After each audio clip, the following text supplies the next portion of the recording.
tuned. So Yeah. I'm hopeful for him. Coach, a good quarterback can really get to him and help him just to improve because out of the rookie wide receivers, probably going to post the rankings of that later on this week. But he's cruising into the top 10 of the rookie wide receivers. I can see it. He might even move past. I have Traylon Burks as the number 5. He might move past Traylon Burks as the season goes along because I just see so much more of an avenue for him to get volume, consistent volume. But either way, as that goes, we'll cross that path when we get there. You know what we got to do now? We got to pay some bills. So I'm taking the ads tonight. As you guys can remember from last week, Matt came through with a 7.5 out of 10 for ad reading. I'm seeing if he'll judge me a little bit better. Because automatic 10. I'm great at ads. There you go. All right. First one is up, and it's Fresh Cuts, guys. Fresh Cuts is a local barbershop in Marion, Indiana. Contact Caleb Kemper for an appointment time through his website, www.freshcutsbarbershop.com. It's not just a cut. It's an experience. I wish I lived up there, bro. I honestly do. Because you got my buddy looking fly. Yeah, we got Brad looking sharp. All right. The next one up is Steve Wood Illustrations. Here for all your art needs from Star Wars to G.I. Joe and beyond. See him for all your nerds in your life. You just don't know what to get them. It's hard, man. We talked about this before. It's hard for my wife to shop for me because all the things she would think I would like, I don't. It's just the way it is. All right. Our friends from Afro Latinos are changing things up. Check out the Culture Corner podcast featuring Aubin and Shaylin and hear from them soon as they are still currently under construction. Man, that's a great podcast. Hadn't got a chance, I don't think, to be a guest on that podcast, but when they come back, I'm going to be ready and have to be a part of that. All right. Next one up is Rules of the Frame. And it's another friend cast specializing in movie reviews of pretty much anything there is. Connor will soon be a guest on our podcast, Smash Popcorn, and we look forward to collabing with them. All right, last but not least is Thousand Wives of Weird. And it's just that. It's weird, man. From reviews of weird movies to criticizing bad movie choices, Brad H. and Billy Martell will keep you entertained and laughing for hours on end. Years? Oh my goodness, I'm sorry. Check them out exclusively on Spotify. All right, I'm done. I butchered the minutes today. I'll still give you a 9.2. Oh man, the effort. You saw the effort. You saw the effort, ladies and gentlemen. I saw the effort. The effort was there. All right.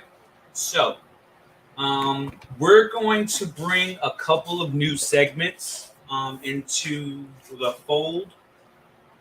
And today, we're going to start off with our top value picks based on ADP.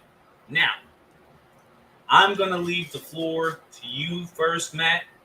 I already have my information ready. I feel like we're stat guys here, so we always come prepared. So I'm gonna leave up the floor to you. What is the best value right now? So I got two wide receivers that I'm keeping my eye on when I go to do drafts. One of them is Gabriel Davis.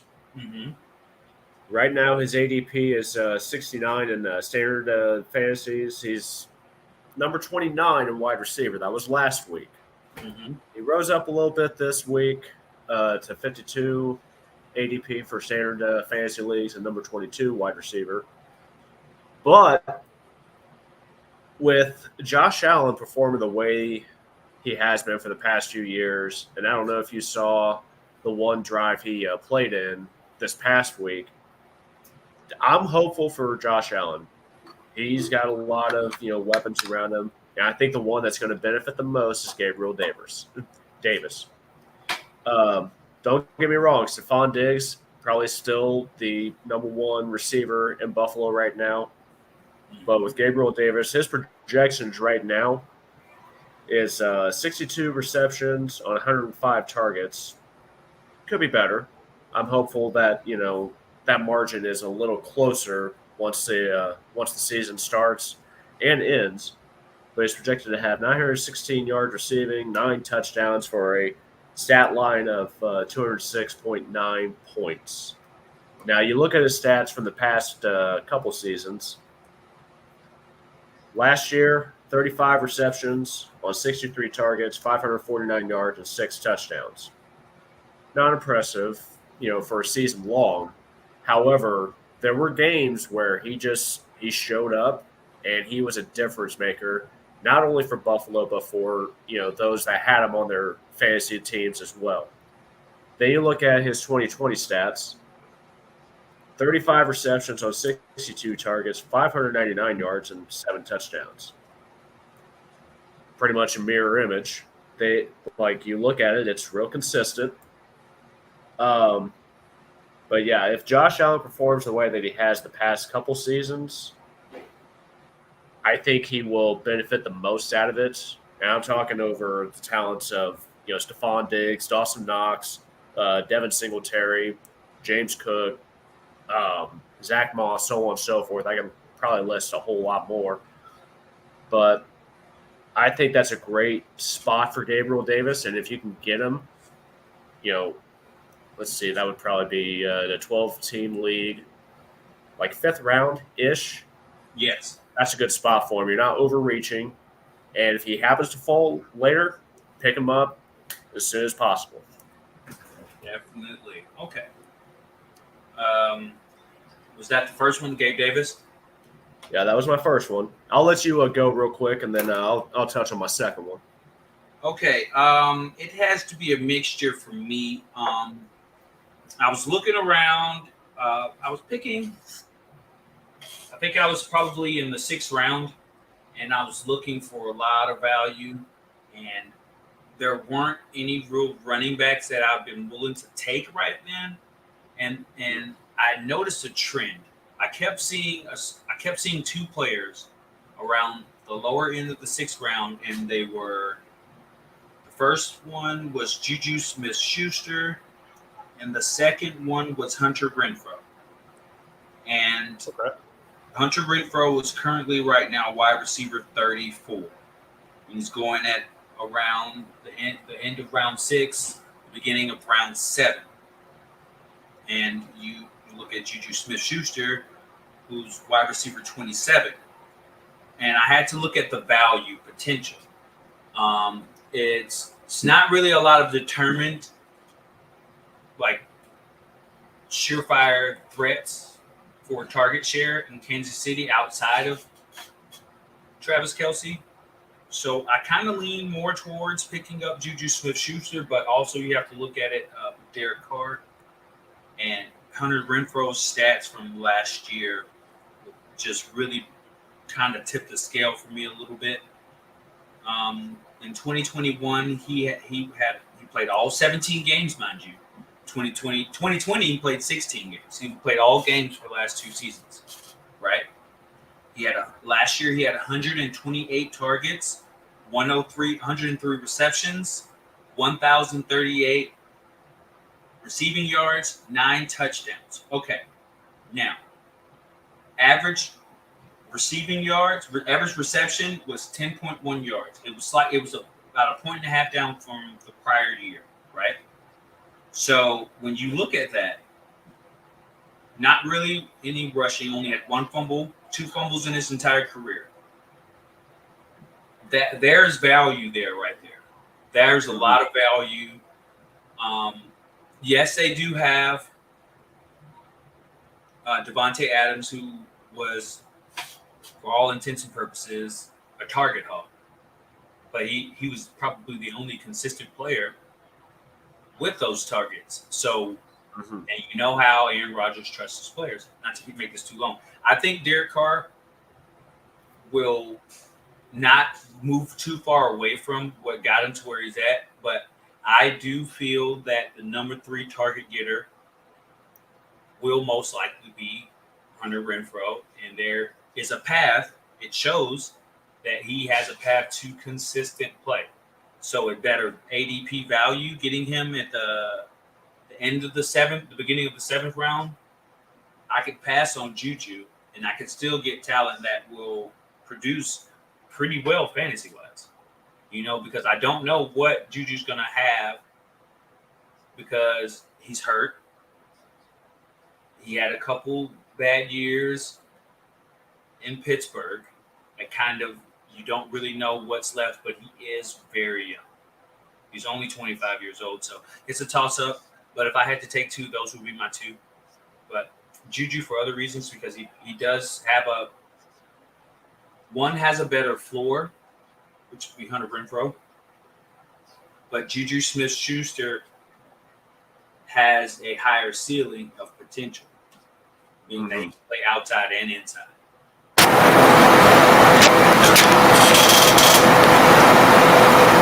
And that's it. All right, for me, my second one is Brandon Ayuk, because you were talking about you were talking right around that area where Juju and Hunter Renfrow are going to go. I'm throwing out Brandon Ayuk in there.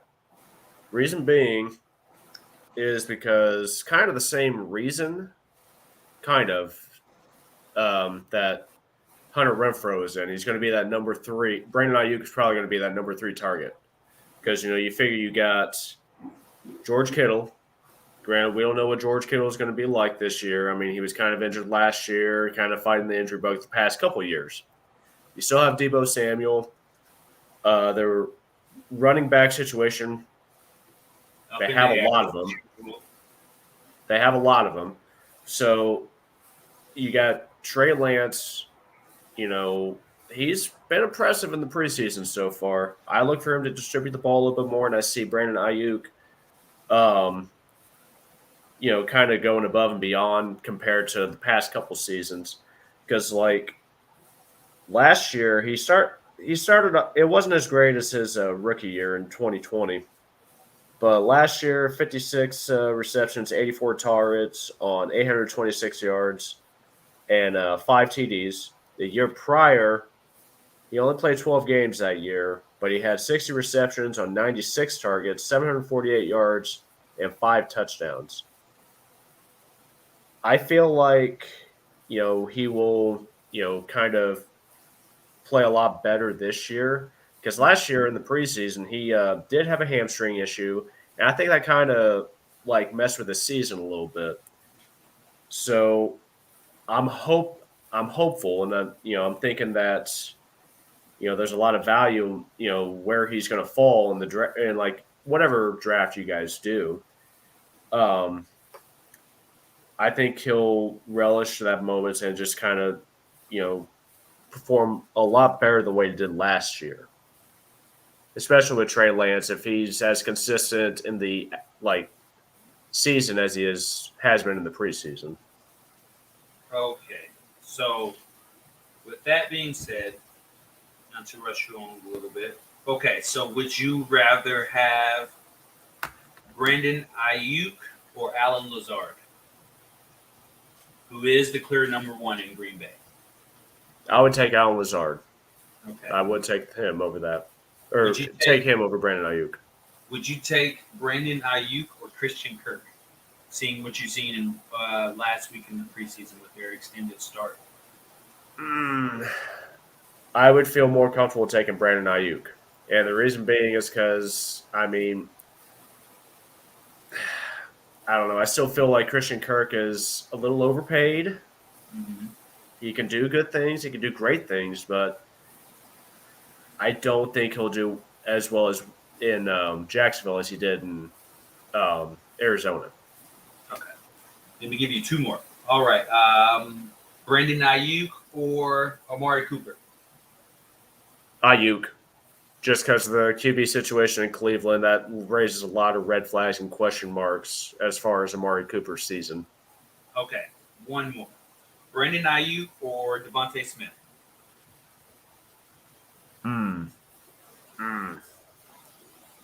That's a tough one. I'm going to go with Devontae Smith there. Okay. All right. Moving on along. Okay. Now, we're going to go through a little bit of news and notes. We're going to kind of condense a lot of things because some of this stuff we may already know at this point. We're just going to elevate it a little bit to speak on behalf of ADP and kind of build a little bit of a picture of how things may play out based on what we see. All right. First and foremost, Tampa Bay.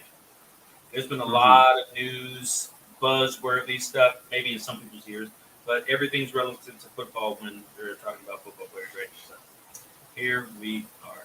So, first big news and notes that I heard.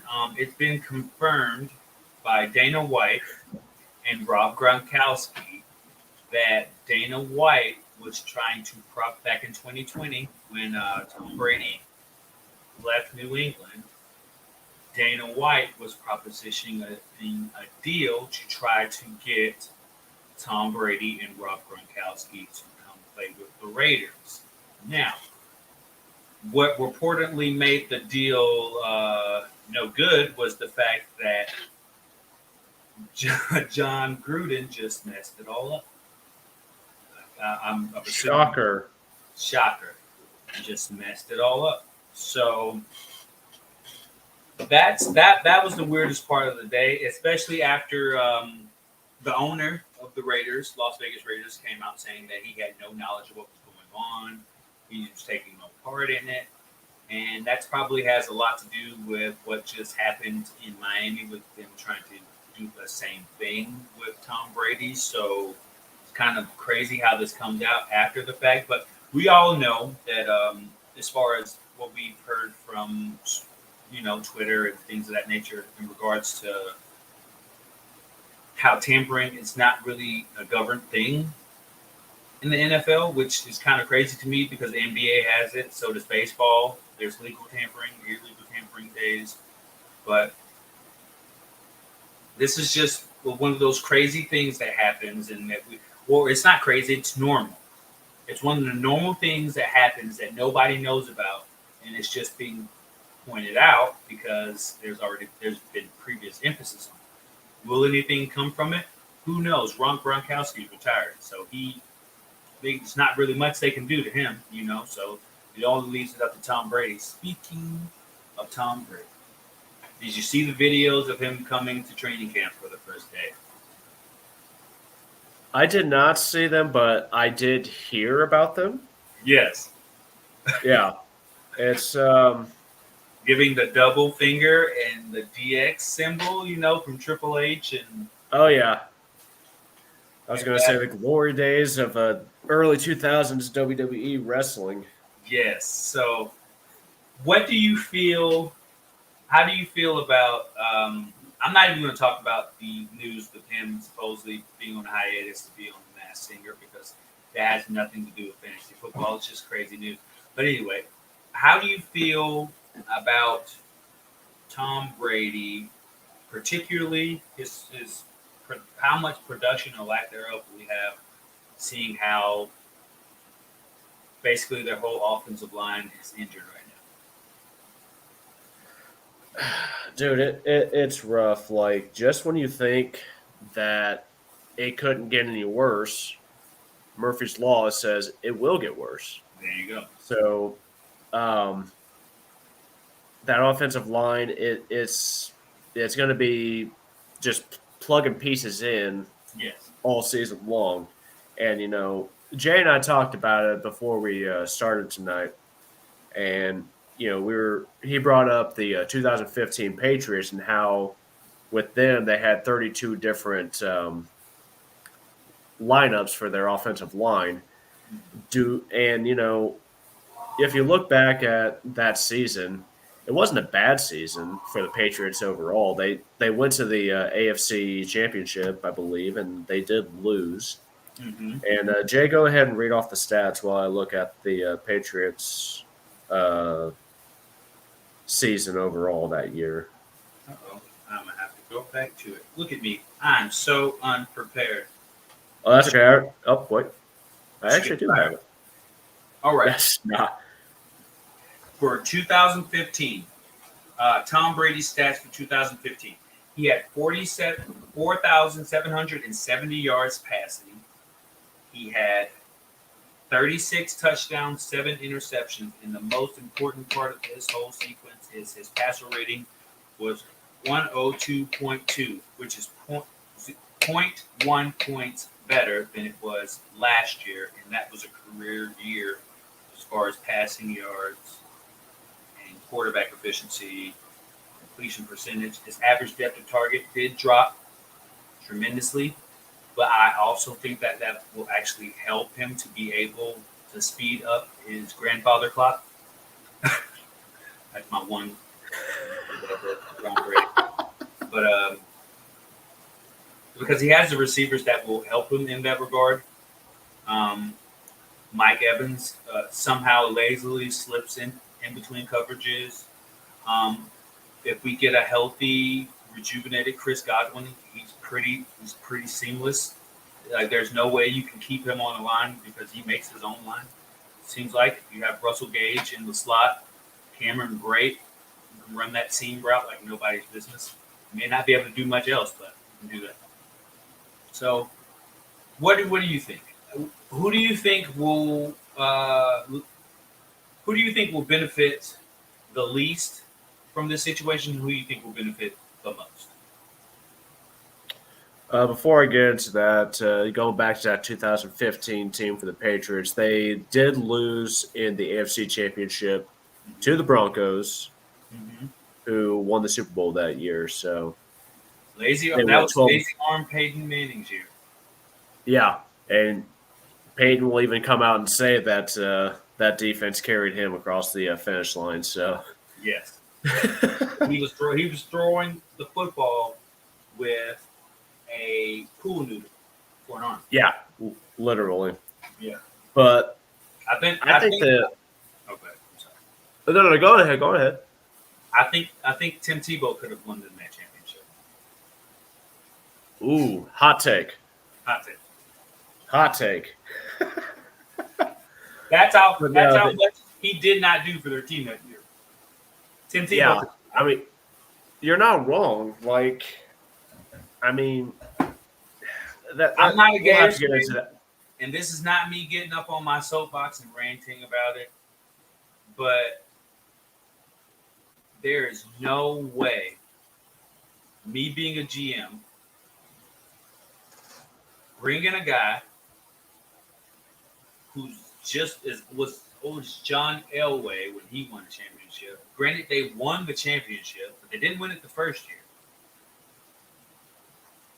And they barely won it the second year because their defense was number one. Mm-hmm. So that offense was so limited because of his inability to put the ball downfield. You see what it did to Pittsburgh. Getting rid of Tim Tebow completely to bring in him was just boned it. It panned out because of the defense. Yeah, But as I far mean, you're as not wrong. tanking someone's career just to bring in someone who allowed the defense to do, man, that dude passed for less than 150 yards in the Super Bowl. I'm done. All right, that's it. That's my non-fantasy related stat of the day. He's by far probably one of the top 5 worst fantasy players that year. He was unstartable. Mm-hmm. Unstartable. Wide receivers. I'm done. I'm done this time. I'm done. All right. We're gonna breeze through. Oh, go ahead. I was gonna say that I'll make it real quick. The person that'll benefit the most out of Tampa Bay, I think, will probably be Mike. Well, no, I'm gonna switch it up. I'm gonna say Russell Gage because I think this is kind of a way for him to rejuvenate his career. in a new place. Nothing, no ill will against your Falcons, Mm-hmm. but he's coming in probably at the number 3, so the slot position, and you know anyone that usually plays the slot position for Tom Brady benefits the most.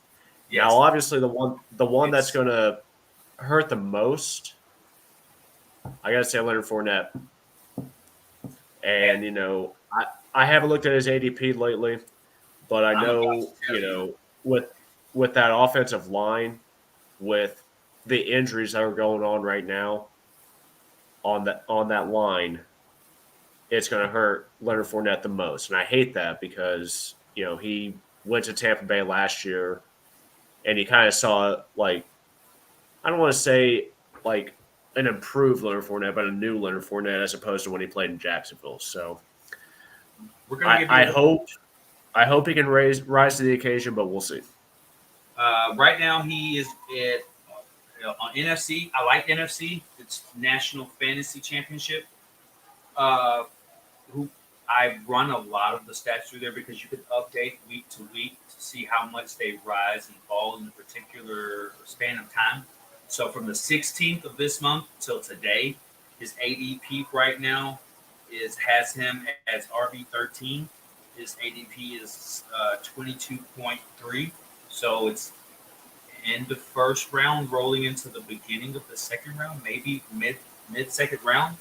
Do you feel like that's not to dip into a segment, but you feel like is that too high for him right now, seeing as how the offensive line looks, or do you think Uh, it's really a I pretty don't. fair assessment of his score? I think it's pretty fair because I mean he's still gonna get you some points. It just may not be as many points as we thought he was gonna put Okay. up a few weeks back. Would it be as far as to say if okay he's drafted as if he's not RB if he's RB 20 at the end of the season, would you consider that a bust? If he's at RB 13 right now, would you consider RB 20 a bust based on where you drafted him? I almost would, especially if I get desperate, in the early second round. Mm-hmm. Say I have a chance to get uh, Leonard Fournette, or let's just throw a name out there, Javonte Williams. Mm-hmm. And that's just because that was the first name I saw on my list of players I have right now. Um, I think I would rather take Javonte Williams at this point Oh, because it's a little bit more. I feel like that would be the safer pick. okay. Yeah, because as I'm looking on their ADP, as of this week, in that same range, we're gonna go from he is RB 22, so around that same range, we're gonna back up to 20. You got Javante Williams at 20. You have Tyreek Hill at 21. Michael Hmm. Pittman at 23. Mark Andrews at 24, or Mike Evans at 25. So now I'm going to ask you that question again, based on what you see, what you see, what's around at that time. Do you feel as if Leonard Fournette is worth being in that round? I'm playing a little bit of devil's advocate because me personally, looking at all the players that I could get, your point was good. Javonte Williams is 2 points higher than him, and his fantasy overlook is a lot better. So even though he is second fiddle, some would think, to Melvin Gordon, I think actually he will be the lead back. And so, I think he or will be. so, would you rather at this position? Would you rather have Tyreek Hill or Leonard Fournette? I would feel safer with Tyreek Hill. Okay, Tyreek Hill or Michael Pittman? Repeat the question, sorry. Tyreek Hill or Michael Pittman? I got to go with Tyreek Hill over Michael Pittman. And, I know there's a lot of buzz coming around Michael Pittman, but to me, Tyreek Hill is more established than what Michael Pittman is. Okay, One more for you. Tyreek Hill or Mike Evans.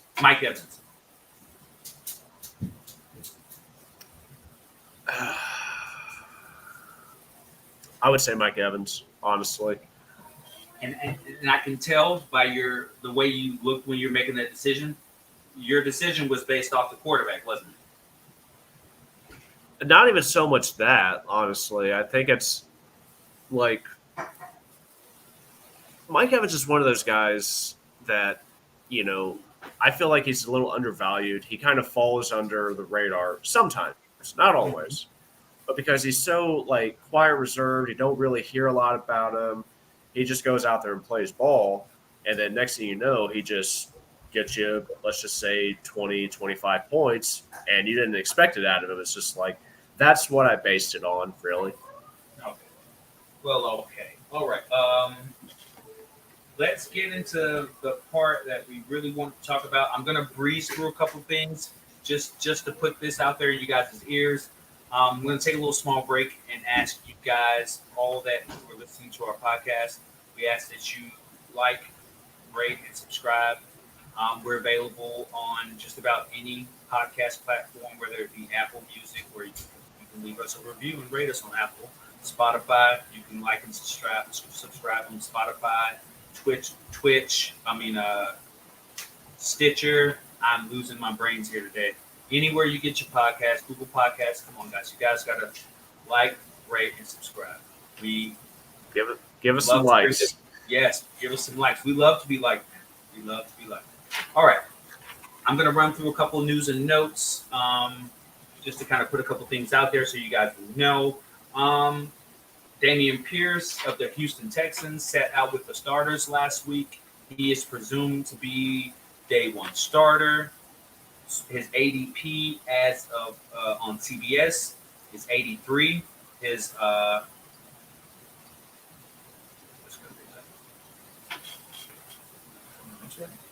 ADP on NFC as of this week is 121.27. So there's a big discrepancy. So we're going to be in the middle and call his ADP at 101. Consensus ADP of 101. So he's going around the 10th, anywhere between the 10th round and the 12th round. Depends on PPR, non-PPR, and such. Which gives him a running back. He makes him running back 41. Now, the prevalence in these statements is just going to be able to, I'm going to ask 3 questions, and it's just basically going to base on how we see him as an NFL running back. What is his utilization going to be like? Will he be able to take on a full workload in his rookie season? And how effective is he at that position? Okay. So his first game, he got five touches for 35 yards. So he put on a very good showing. He was causing separation, averaged 4 yards after contact per carry. That's a big number. But there's also a couple drawbacks to keep in consideration as well. His career high in college on carries was 106. He was never the feature back in Florida. Not once. He split time every single year. And what is his usage going to be like in the passing game? Because he didn't catch more than 123 targets. Well, he only got 23 targets total in the pass game last year. So what is his utilization going to be like? He was a 7th round draft pick. So his floor is a little bit undetermined because his body of work kind of puts us in the position to feel like he will not be able to take on a full load. He will have to eventually split with someone, or he may start in a split with someone. So I kind of think he comes into becoming a great value. And if he continues to rest and he continues to get the hype, there hasn't been any official confirmation that he's going to be the week 1 starter. That's my bold prediction. I feel like he's going to start week 1. I kind of moved a little bit ahead of myself, but here we go. Seattle Seahawks. Kenneth Walker may miss week 1. He had a hernia procedure on his groin. His ADP has fallen as of this week. His ADP on NFC for this week went down from 85.49 to 89.76, pushing him down to running back 31. Okay, I want your input a little bit on the Washington Commanders because we're going to talk about Brian Robinson Jr. Mm-hmm. Started this past week with the starters. I wonder if you have a little bit intel on what you think based on what we've seen in training camp, because Antonio Gibson they're tooling him as the jack of all trades, because as you saw last week, he got work with the special teams, and he did not come out with the starters, and then he was out after the starters were gone. He worked with the second string as well. So, and he also caught some receptions. He got 3 carries. He got a couple catches for some yardage. What do you think about this running back situation in Washington? Who do you I'm feel? surprised. Yeah. I'm surprised. I thought for sure that, and we talked about it, a few episodes back, how I thought Antonio Gibson was going to, be the day one starter. He's going to be a sleeper pick. I thought all of these things. Mm-hmm. But then Brian Robinson Jr. comes out of nowhere and it's just like, well, I'm going to prove this guy wrong. I mean, I don't know Brian Robinson, but unless he listens, like, somehow or whatever, I'd like to think that. He's like, I'm going to prove this guy wrong. And I think he did. Yeah. So it's shocking to say the least. I do like a good, position competition in preseason training camp, so on and so forth. Am I still hopeful for Antonio Gibson? Yes, but can we expect a 1-2 punch in Washington? I think so. Now, would I say go out and select both of them as a handcuff pick? Spoiler, we're getting to that later. No, I wouldn't say put all your eggs in that basket, but I don't know. I don't think Brian Robinson is going to be like rookie of the year by any stretch, but I think he'll make an impact and be potentially a 3rd or a 3-down back before the season's over. All right, now as we move on from this, as of right now, we're looking from the 16th until now, a week, right?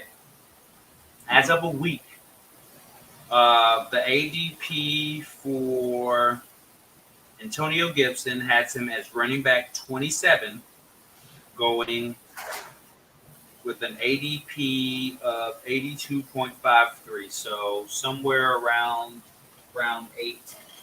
And you will not guess where Brian Robinson is. Well, I guarantee I won't get it. But I'm going to take a shot in the dark. We're going to throw a dart. Running back. For a running back. Okay. Mm-hmm. I'm going to put him.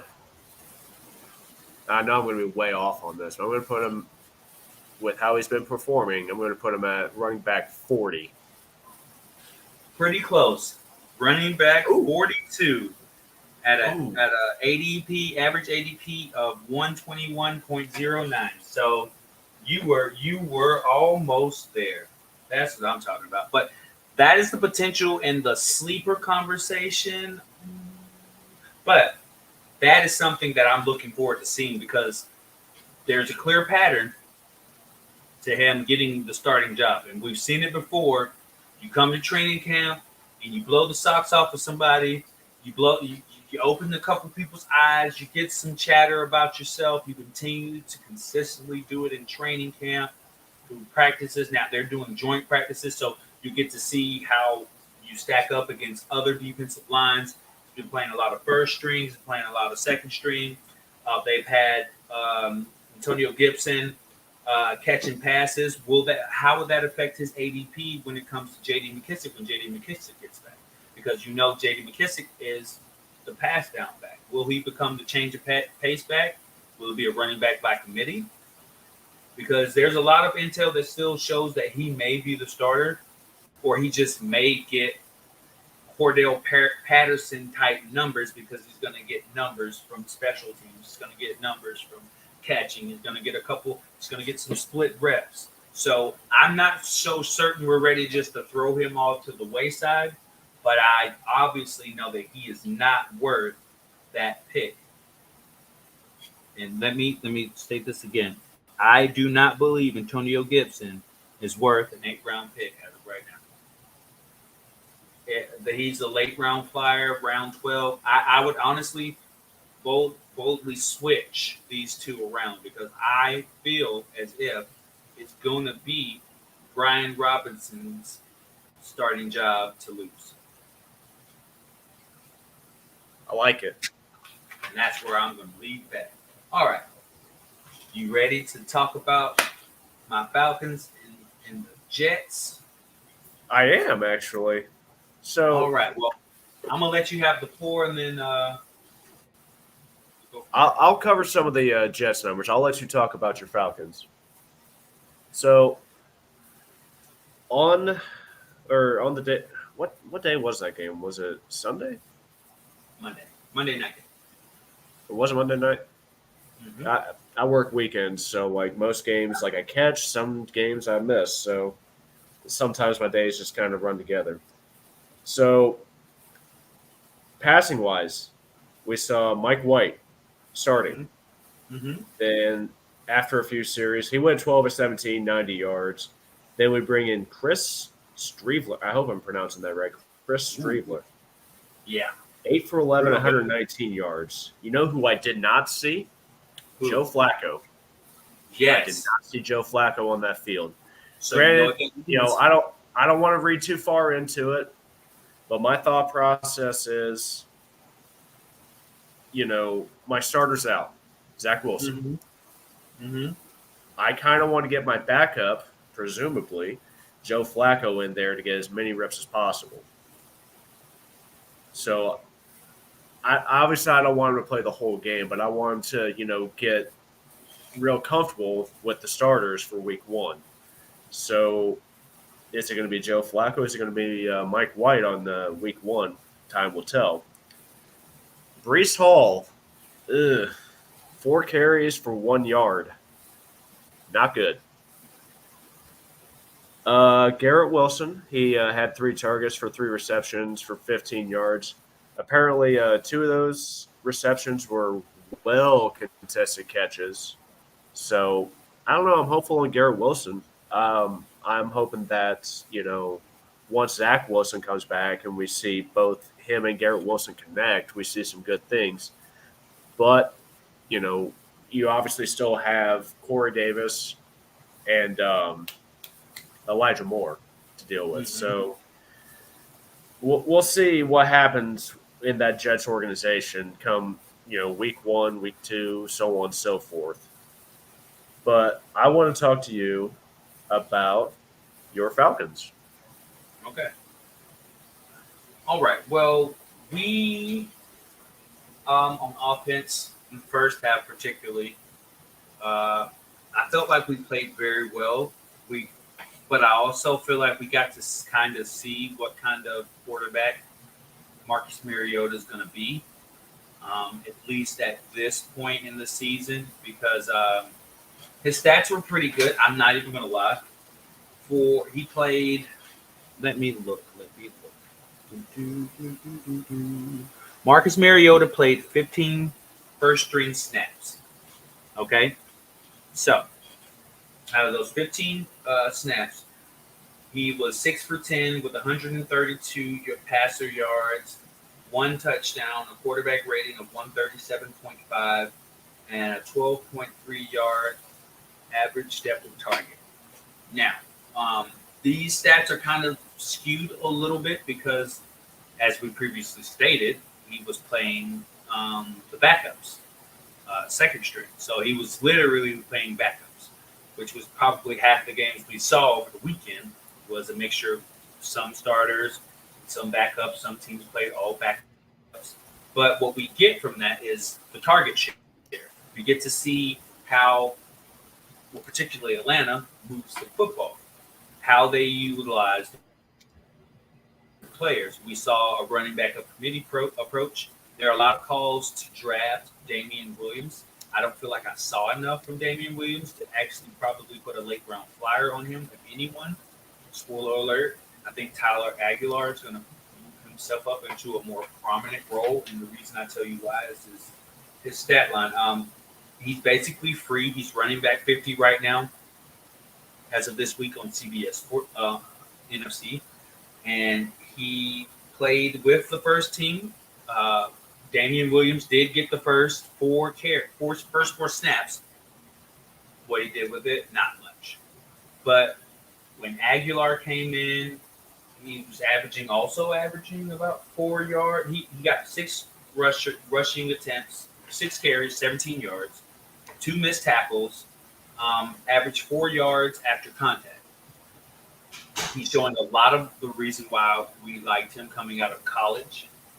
He's not overly quick, but he's agile and plays with a lot of thump, which you need in a running back. And he had two carries with the starters. He also got a target thrown his way out of the backfield. So you see that there's potential to move that offense in that way. Kyle Pitts ran 2 routes and was targeted on one route and caught it for a bomb at 52 yards downfield. It was a little underthrown. You can tell Marcus Mariota took a little bit off of it because he saw Kyle Pitts going towards the sideline. Maybe he took a little bit too much off of that pass, but you see positive life. So that's what you look for. You're getting Kyle Pitts. Right now, he's the 3rd wide receiver coming off the board. ADP 32, so he's a 3rd round draft pick.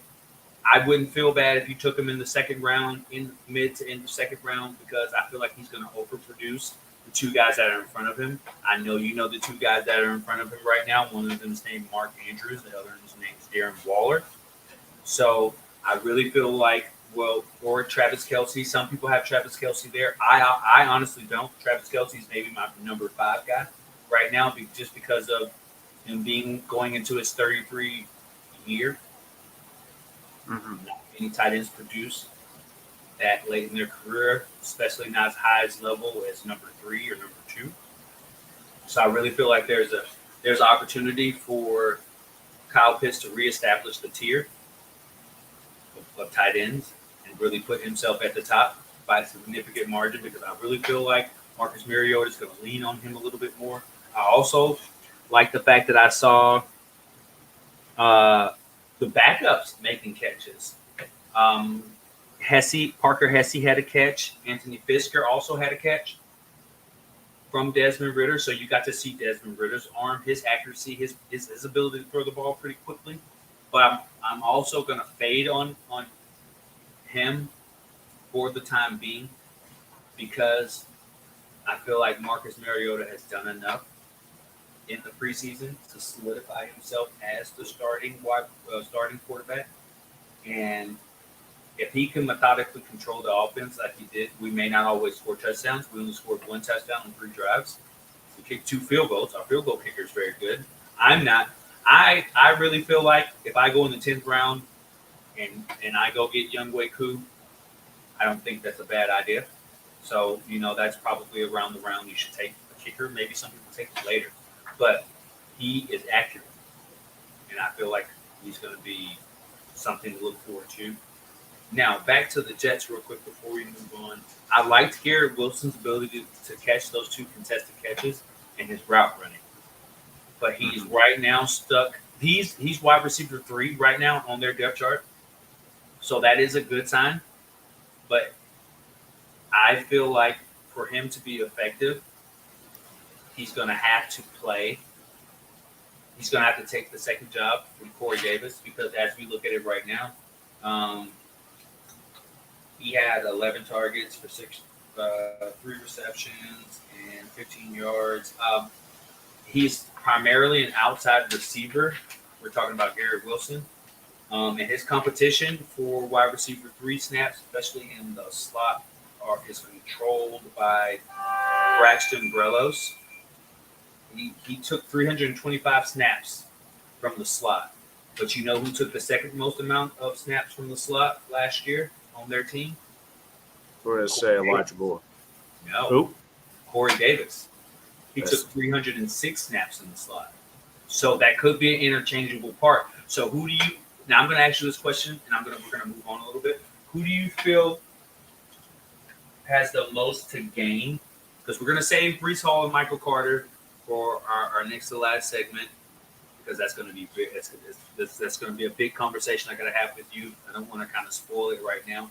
But who do you feel has the most upside potential out of Barreros and Garrett Wilson? For now, yeah. For now, I'm going to say Barreros. Yes. Garrett Wilson, he's talented. Mm-hmm. That ceiling is high. Mm-hmm. And I think he can make headway, throughout the season. But if you're asking me if I'm going to start Garrett Wilson over Barreros, then no. I mean, I wouldn't go that far yet.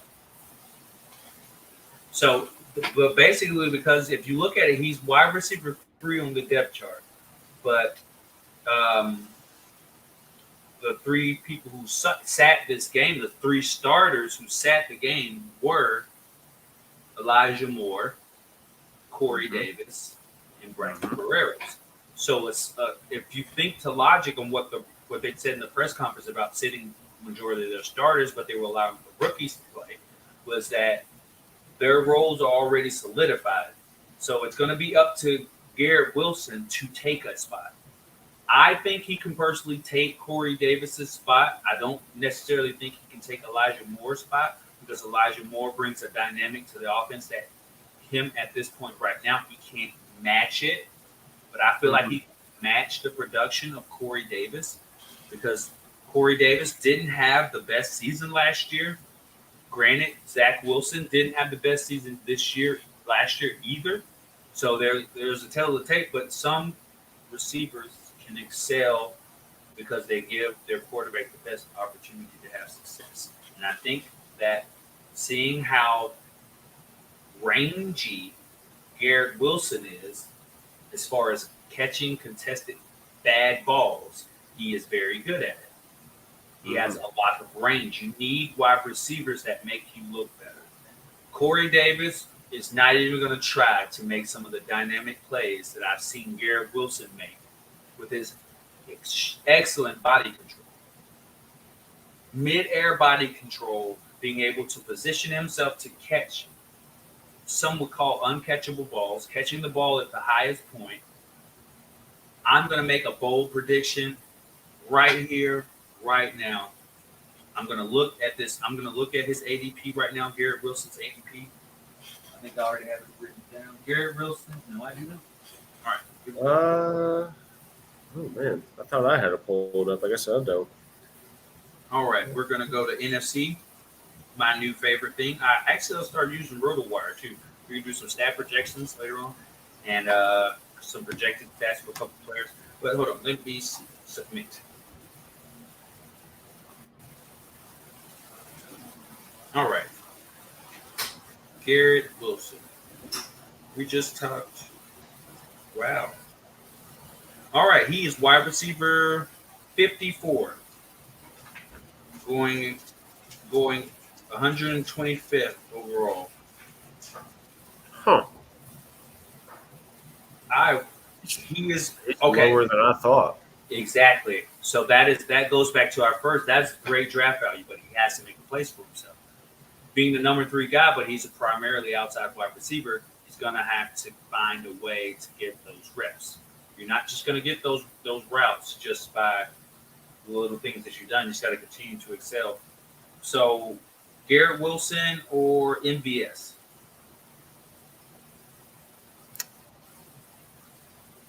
I would go with Garrett Wilson. I would feel comfortable with that. Just, just because the potential is there. The potential for him to start throughout the season is there.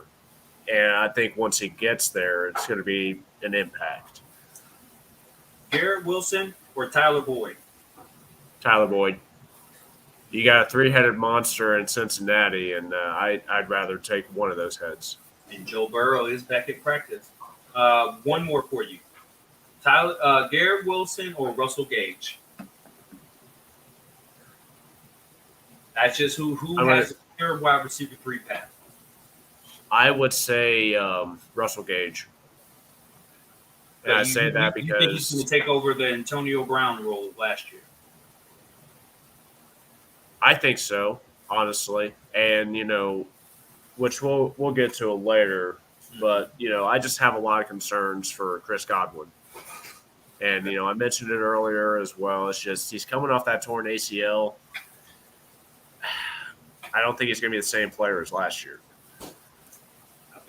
Okay, that wraps up news and notes. So where do you want to go? Where do you want to go next, Matt? Let's talk about something that we talked about before we started recording. Let's talk about the potential handcuff picks. Woo-wee. All right. What's the first one on your list? My first one on the list, like my number one.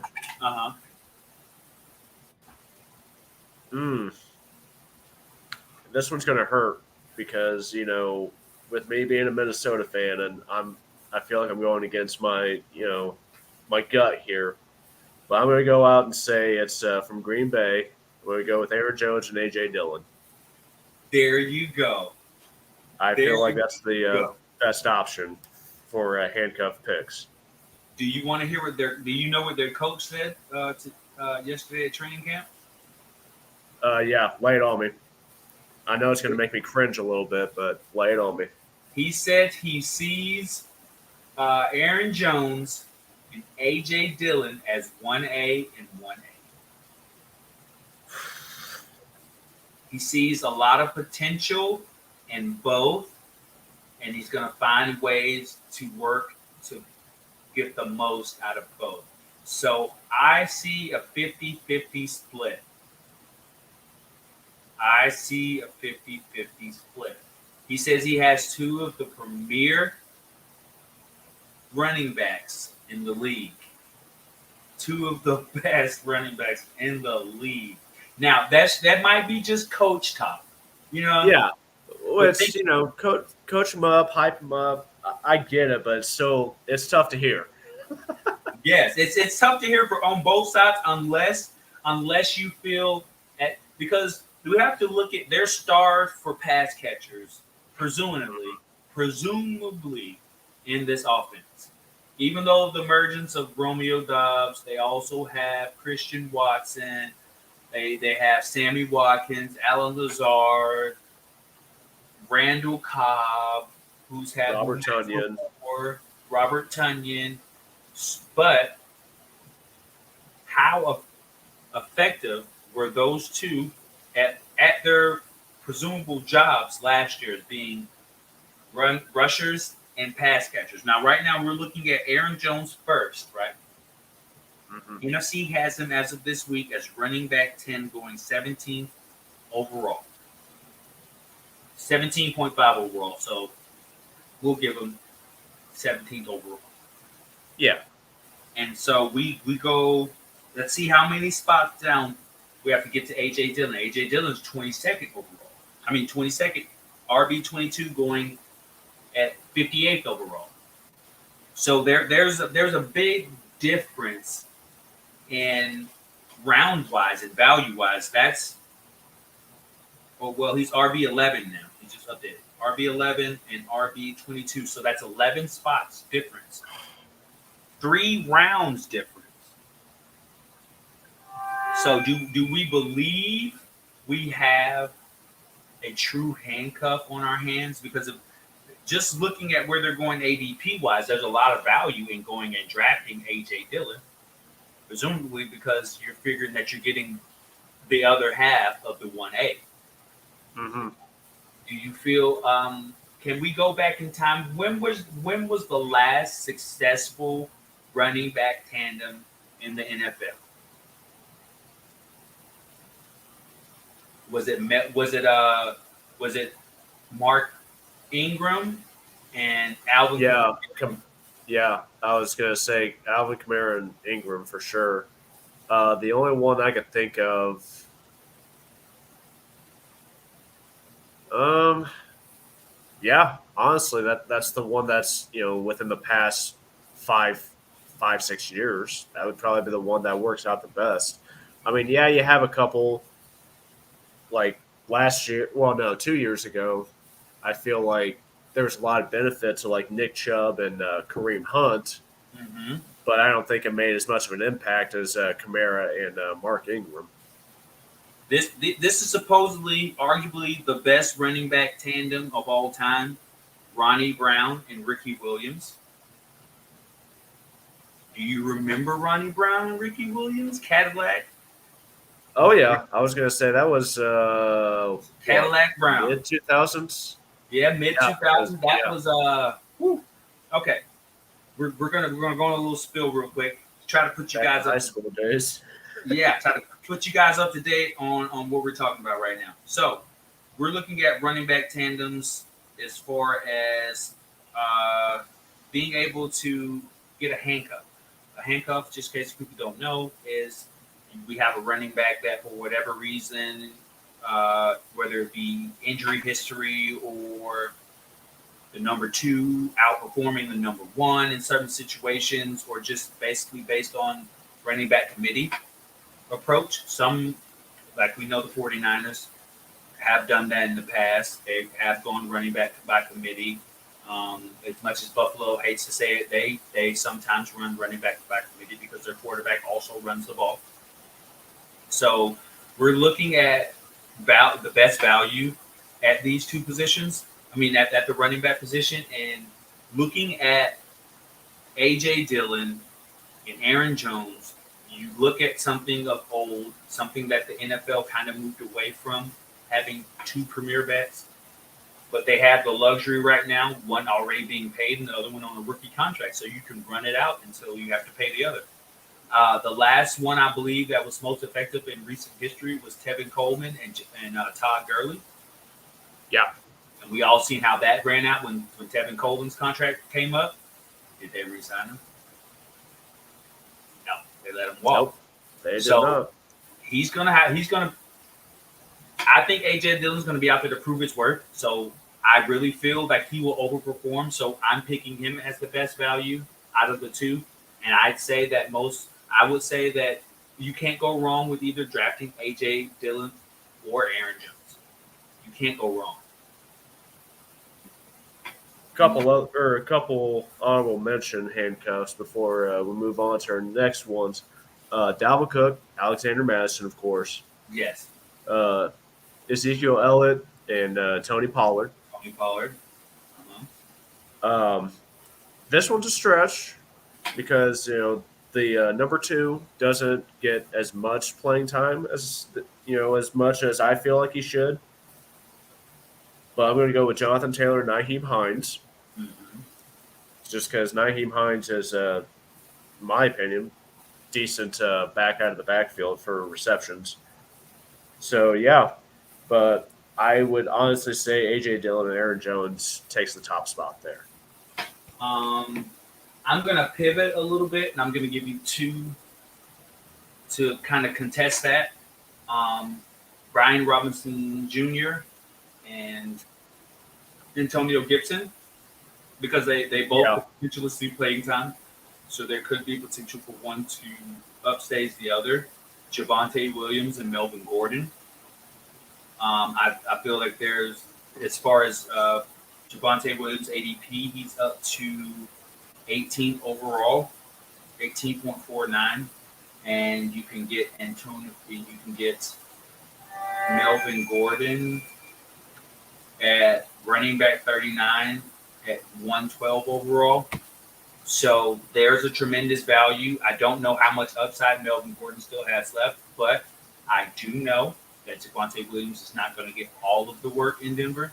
No running back ever gets all the work in Denver, because that's the reason we're talking about Javonte Williams this year, because Melvin Gordon couldn't get all of the work because Javonte Williams was there. And one more I'm going to mention, and we're going to move on, because I really don't feel like there's going to be a big competition in Miami. I think Chase Edmonds is really going to run away with that, and they're just really going to use a change of fact, which I don't feel like is going to be Myles Gaskins. I feel like Myles Gaskins is it Myles Gaskins? I think he's going to get released before the season starts, because I really don't feel like his role in the offense is prominent as it was even a year ago. But my last one is Breece Hall and Michael Carter. Breece Hall's ADP right now is 39th overall, making him running back 18.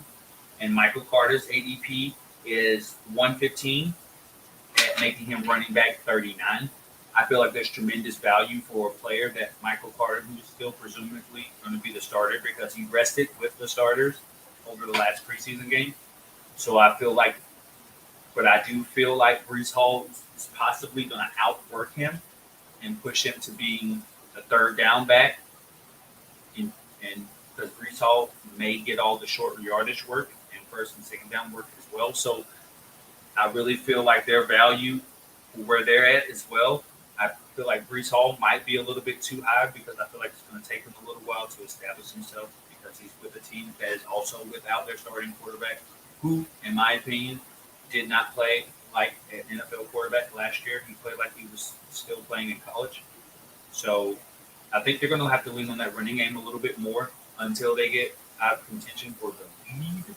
I don't know if they'll even have a chance to play from a lead. So it's kind of hard to pick either one of them. So they're kind of an honorable mention. Speaking of Breece Hall, let's go ahead and hop into a lightning round real quick. Ooh, lightning round. I need to get a sound bar. There we go. So I'm going to ask the question. And as soon as I get done with the question, I'm going to speed it up a little bit. I'm only going to give you 1 minute to make your assessment. Last week we went 2. We're going to go for 1 here. So we talked about Breece Hall. Mm-hmm. We talked about Garrett Wilson. Mm-hmm. By season's end, who is going to have the bigger impact in that Jets organization?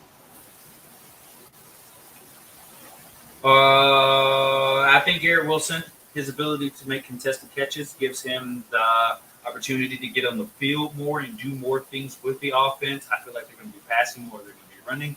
So my obvious answer is I feel like Garrett Wilson will be ADP riser, because I feel like he's going to get on the field any way that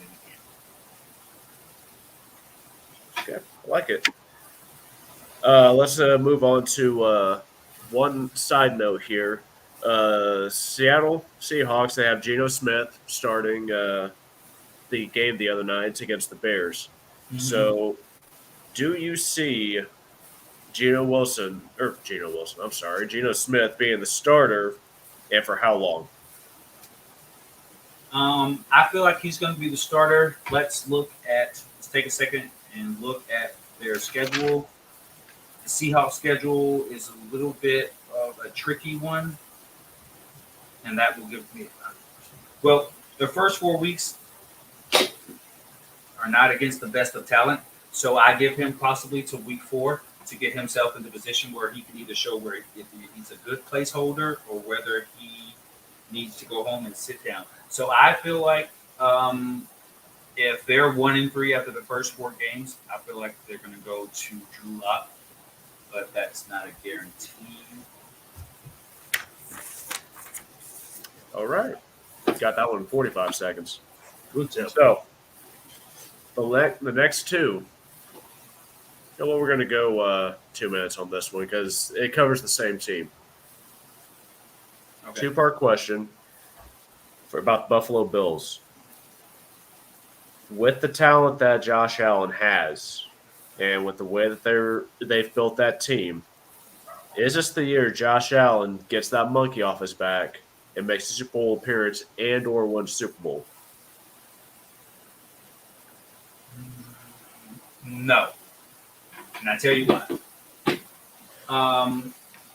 There are a lot of things that the Buffalo Bills did well last year, There were a lot of things that Josh Allen did exceptionally well last year, particularly a huge uptick in his accuracy. Gabe Davis, Isaiah McKenzie, um, Stephon Diggs, they're all transcending players. Their running game looks to get more interesting by the day. Devin Singletary looks like Devin Singletary new. He's refreshed. James Cook, Zach Moss looks like he's not going to be an inactive guy during game day. But I feel like there are four teams that are ahead of them right now in the AFC. One being San Diego, the Los Angeles Chargers, Denver Broncos. I don't feel like the Patriots are better than them. Kansas City is going to be better than them this year. These are the hills that they're going to have to climb, and I don't feel like he's ready to take down the Patrick Mahomes beast again. And I don't feel like he's ready to really to push the issue as far as MVP caliber season. Do I feel like it's coming? Yes. But do I feel like he has a Super Bowl in his schedule this year? No. Their schedule is really tough, and it starts out tough and it ends tough. All right, 24 seconds left. How for the Bills Mafia? How deep will the Bills go this year? I think the Bills will make it back to the AFC Championship. I also think Patrick Mahomes is going to be there, and Patrick Mahomes is going to take it again. Well, Patrick Mahomes is going to take it. All right, there goes lightning round for this week. We'll touch base on some more lightning round next week. For our last segment, we're going to talk about buy and sell. Ooh, okay. All right. Basically, I'm going to come at you with a couple players and names based on ADP value. I'm going to give you their position ranking as well as their ADP value. And I'm going to ask if you're buying or selling on them exceeding that ADP. All right, we're gonna switch around a little bit. All right, we're gonna start with Cordero Patterson. Cordero Patterson set career highs in receiving yards and rushing yards last year. He's currently RB 38, going 103 overall. And the Atlanta's offense, him being the Swiss Army knife that he is, do you buy or sell the fact that he will excel his ADP this year? Like he did. I'm going to buy. You're buying? I'm going to buy it. I'm buying it because, Cordero Patterson, he tends to stay a little bit quiet halfway through the season. Then once the second half of the season starts, and then once, the latter part of the season as well, he just plays lights out. Like it's one of those out of nowhere. Like I know in leagues that I was in last year, no one had him at all. Like no one in any of my leagues did. And then he had one big game and he was off the waiver wire instantly. And he was a difference maker for whoever picked him up for the remainder of the season. Okay. All right. Now, we're going to go to someone I know a lot about. And that is Matt Ryan. All right. Matt Ryan is now he was the quarterback of the Atlanta Falcons, was drafted by the Atlanta Falcons, was traded in the offseason for a third-round pick. He is now with the Indianapolis Colts. And just to take a look at his stats last year, he played 17 games. He completed 375 passes for 67% pass completion rating, passed for 3,900 yards, 7.1 average per pass, passing touchdowns 20, interceptions 12, passer rating of 90.4, which is on the lower end, and he has not been over 93 since 2019. So, thinking of Michael Pittman, because I know you're probably not drafting Matt Ryan. Am I correct? He's right now his quarterback 19, going at 168 overall. But I want to focus more on Michael Pittman. Knowing who you have at quarterback, knowing who he had at quarterback last year, and how he flamed out like an old wicker fire. I don't even know if that makes sense, but change of proof. So, where do you feel Michael Pittman will be? Because we talked about him earlier. He is right now. Well, I need to go back the other way. He has actually moved up in our rankings since this conversation started right now. Nice. He's currently wide receiver 9. Wide receiver 9 going an average ADP of 25th overall. So a clear second round pick. How do you see? Are you buying or are you selling that he will be a top 10 wide receiver this year with Matt Ryan being his quarterback? Do you want to hear his stats from last year? Yeah, let me hear those real quick because I need a refresher on that. Okay. As of last year, he had a mini breakout season last year. 2021, he had 129 targets with 88 receptions, 6 receiving touchdowns, 1,082 rushing yards, reception average of 12.3.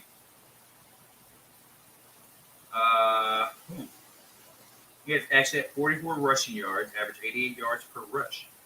And okay, so with those stats right there, and no clear competition for the number 2 spot, the only only thing that I could feel that would be a detriment to him is Matt Ryan's ability to key on one receiver for touchdown receptions. But I mean, otherwise than that, it looks pretty good to me. How do you feel about it? Are you buying or selling? I would buy. It's tough because, like, with the Colts, they haven't really had a decent pass game or consistent receiver the past couple seasons. I mean, yeah, we saw glimpses of I don't want to say greatness, but we saw T.Y. Hilton have a lot of good games early on in his career, but injury bug, got the better of him, unfortunately, because I thought he was a great talent. But I would buy, but I would feel better saying he was going to be like a top, I feel like he's going to be just outside the top 10. I would put him at 11, honestly, but that potential is there. And honestly, I trust Matt Ryan a lot more than what I would Carson Wentz. Now, just to put in perspective, the competition he's around in this position, the wide receiver wise, we're going to go from 7 down to 14. So at number 7, there's Debo. Then you got Tyreek Hill, Michael Pittman, Mike Evans, A.J. Brown, Keenan Allen, T. Higgins, and to round that group off, we have DJ Moore. So the only, just for me, I'm selling. I'm going to sell on this one because the main thing I'm selling on is Matt Ryan's inability to get touchdown targets, touchdown passes to his lead receiver. It was historically bad. He hasn't put a wide receiver in double-digit touchdowns in years. That's fair. He couldn't do it for Julio Jones. He definitely didn't do it for Kyle Pitts last year because he only had 1. And he set the rookie tight end record for receiving yards, but he can only get 1 touchdown. The difference is, do I feel that Michael Pittman has the ability to create touchdowns for himself? Yes. But if you're going up with the likes of Mike Evans had 14 receiving touchdowns last year. So that's who you're one step above. Now, there could be some regression on Mike Williams' part. He is in his age 29 season, but I could see a better floor and a higher upside with going with Michael Pittman. It's just the doubt of him being able to effectively seal that value, because that's a second round pick. That is a second round pick, and just to put you in perspective, it's a hard decision to make. Now, I can't say that I haven't made that decision because I got him in the 4th round. Now, if you're getting him in the 4th round, that's a no-brainer because you know the upside he has. He does have an opportunity for a Devontae Adams type of target share, being as there is no true contester to his target share, wide receiver wise. So he has opportunity to get 25, 24, 25, 26% of target share. Could that boost his number significantly? I could see him having 150 targets, 102 catches, maybe 1,250, 1,300 receiving yards, and maybe 6, 7 touchdowns. Would that be enough to get him wide receiver 9? Possibly. But if he had 3 more touchdowns, it could be wide receiver 5. Wide Absolutely. receiver 4. So there's a lot. I'm just straddling the fence. Yeah, you make a good point, though. I mean, it just really depends on the play of Matt Ryan. Mm-hmm. So I think, the potential's there. Yes. Without question, the potential is there. It's just getting a quarterback that's going to be consistent, and that's long-term. Because, I mean, Matt Ryan, I think he could be consistent with this team, but he's not going to be the long-term solution, obviously. I mean, he's at age 36, I think. Mm-hmm. So, yeah. So I'm going to give you 2 players for the buy and sell as well. Okay. I'm ready. With the emergence of George Pickens throughout this offseason, me personally, I think he can move up in the depth chart to the number 2. I don't see him as a number 1. His projections for this year is 56 receptions for 93 targets, 727 yards, and 3 touchdowns. His ADP, let's see. Last week it was a 136. It dropped down to 154 today, according to Fantasy Pros. Are you buying or selling on George Pickens right now? That's a very hard answer. That's a very, very, very hard answer because if you look at NFC ADP, there's only 2 spots difference between them right now.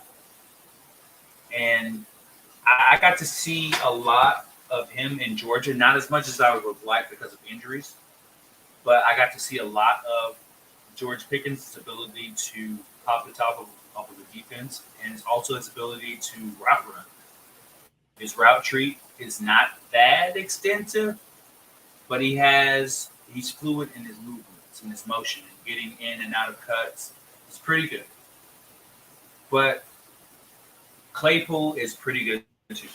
And that's Chase Claypool is going to be his immediate adversary for targets because he's gonna have to take his spot to get a significant role in his offense in order to be able to even get the projections that are there for him. James Washington is a non-factor. We can just throw him out of the way. But if you want consistent play, he's going to have to move up in the depth chart because he's going to have to play either with Kenny Pickett or Mitch Trubisky. And neither one of them are going to be able to be patient enough in the pocket to wait for the third receiver to get open. And there's going to be a lot of checkdowns to Najee Harris. It's going to be fighting Najee Harris for a lot of targets. Would you rather fight Najee Harris at number 2 or number 3? So I'm going to hate this. I'm buying on it, man. I just don't think that Chase Claypool had a good game last week, but I feel like all in all, George Pickens has a bigger upside than him.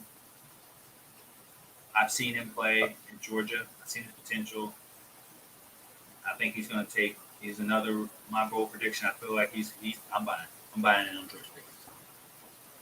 And for the last one, I mentioned Chris Godwin earlier. Mm-hmm. Okay, and it pains me. I'll tell you what I'm doing after I let you know, or after you tell me what you would do. So Chris Godwin, his ADP has gone down according to Fantasy Pros from 55 last week to 66 this week. Honestly, in my opinion, I think there's going to be a decline in productivity, not because of talent. I think he's a very talented receiver, Mm-hmm. but I feel like there are too many options for Brady. He's coming off an ACL tear. God, I couldn't even get that out. And then we talked about the offensive line, conundrum that's going on with Tampa Bay. Now I'm going to read your stats. So he had 98 receptions last year, 127 targets, 1,103 yards receiving, and only 5 touchdowns. This year he's projected to only have 77 receptions on 106 targets, 882 yards, and 6 touchdowns. So, are you buying or selling on Chris Godwin? I think I'm buying on Chris Godwin.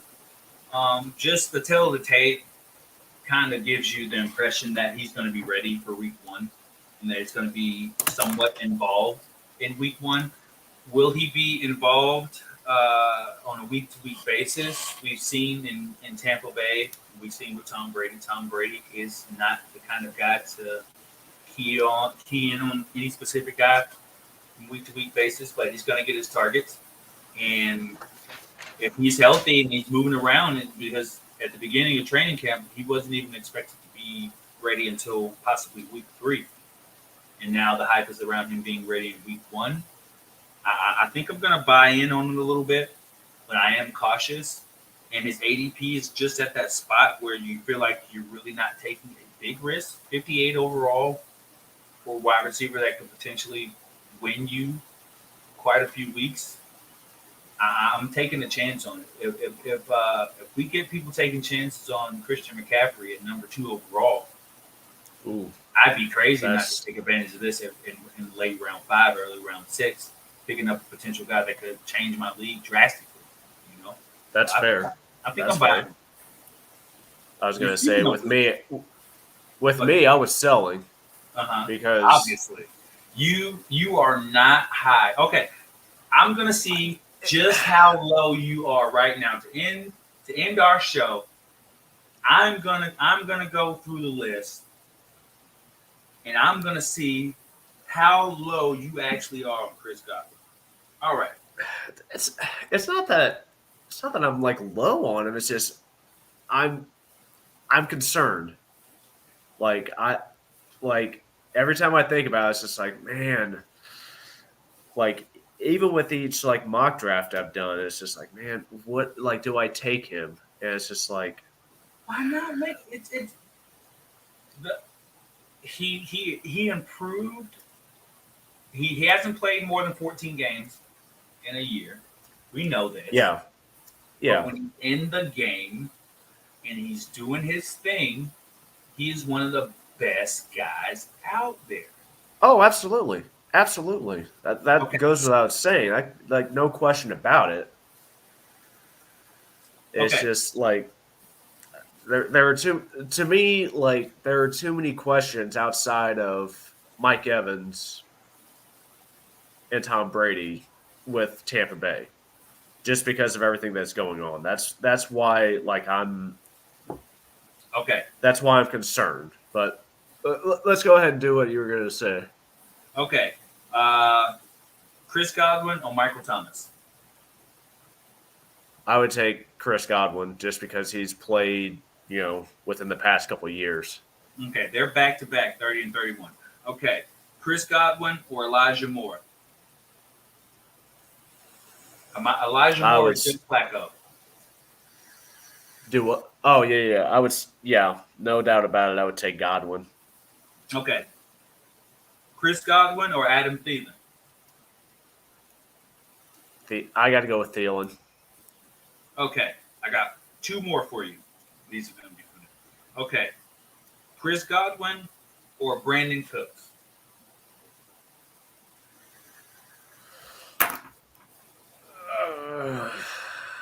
I'm gonna go with Brandon Cooks. Okay. You're expected to go with Brandon Cooks. Brandon Cooks Yeah, ADP is wide receiver 24. You're expected to go yeah, for okay. yeah. I'm giving you one more. Oh Would God, you rather have Chris Godwin or Christian Kirk?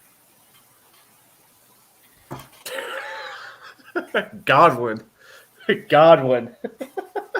You're not as low on Godwin. Okay, now we see you're not as low on Godwin as as it may appear. You're just a cautious management Yeah, draft. When we have those people, I'm more balls to the wall, gutsy kind of guy.